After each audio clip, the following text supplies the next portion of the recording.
Miaka 50 huko mbele kabla hujaondoka hapa duniani. Sasa lazima tutaondoka duniani. Wote tutaondoka duniani. Lakini ondokaje? Kuondoka kwetu duniani kunategemea ujana wetu tumeutengenezaje. Ukiufanya ujana kwa ujanja, huna kazi maalum, hufanyi kazi yoyote, unaishi kwa kila kitu kwa ujanja. Si tu kwamba uwezekano wa kuishi maisha marefu ni mdogo, lakini unaweza kuishi maisha marefu ya taabu sana. Kiasi kwamba ukiugua hata tiba huwezi kuipata. Unaishia kuja kulaumu wenzako tu. Unalaumu watoto wako, watoto wanijali, wanajali tu wake zao na waume zao na mimi hawanijali. Sasa hiyo lawama inatoka wapi? Ni wewe mwenyewe ukutengeneza ulipokuwa kijana. Sasa unatengenezaje mambo yako ungali kijana? Fursa zinapatikana wapi? Fursa zinatafutwa wapi? Ziko kwa watu wepi wengine tuko nao. Kwa hiyo kuna fursa kwa kijana, utambue fursa katika mazingira mawili. Ya kwanza ni watu, tambua watu. Mimi nataka kulima, nitalimaje? Mbegu nitapata wapi? Soko nitapata wapi? Madawa nitayapataje? Nani anajua vizuri mambo ya kilimo? Nani anajua vizuri mambo ya nyanya? Mimi nataka kufuga nyuki mizinga nafanyaje? Soko la asali nitapata wapi? Hizo ndio fursa. Kwa fursa ziko kwa watu. Kwa kijana aliye makini, kijana anayetaka aishi vizuri baadaye, haijalishi amesoma au kusoma, cha kwanza ni kutambua na kuheshimu watu. Fedha zote ziko mikononi mwa watu.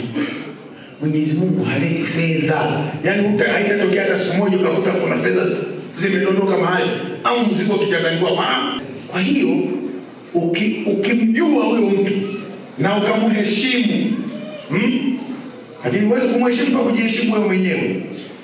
Hela alizonazo zingine zitapungua kwake, zitakuja kwako.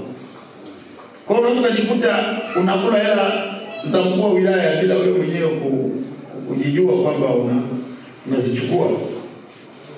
Kwa nini? Ukimshawishi huyo mkuu wa wilaya kwamba wewe ni kijana smart, mwaminifu, mkweli, lazima atakuwa karibu na wewe. Lazima atafanya kazi na wewe. Na katika kufanya kazi kuna kitu chake fulani kitapungua, kitakuja kwako. Si mkuu wa wilaya tu, na wengine wafanya biashara wa Madaba, na wengine wa Wino, na wengine wa Mbogotema, na wengine wa Ifiga, wajua watu. Kwa hiyo mtaji wa kwanza kwa kijana kufanikiwa ni tabia yako mwenyewe.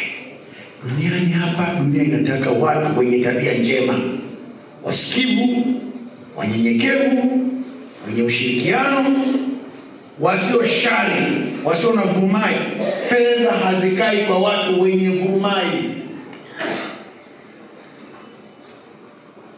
Fedha hazikai kwa watu wenye vurumai. Wenye fujo hivi zinaondoka. Zinataka kwa watu watulivu. Ndio maana watu wote wenye fedha hawatukani watu hovyo matusi. Wanaweza kuzipata, lakini hata wakizipata hazitadumu sana, zinapotea baadaye. Hauwezi kuwa unavuta bangi halafu uwe na hela nyingi. Haiwezekani, yani ni vitu haviendani. Huwezi kuwa mbakaji halafu kawa na hela nyingi. Unaweza kuzipata kwa mara moja, lakini baadaye zinatoroka zile fedha. Kwa hiyo lazima ujue fursa ni lazima ujifunze. Ukishajifunza fursa haziji zenyewe tu. Unajifunza. Kwa diwani unaweza, lakini ulipokuwa kijana una vipi? Unavuta bangi, hauwezi kupata uongozi. Unabaka, hauwezi kupata uongozi. Unatukana watu wazima, hauwezi kupata uongozi.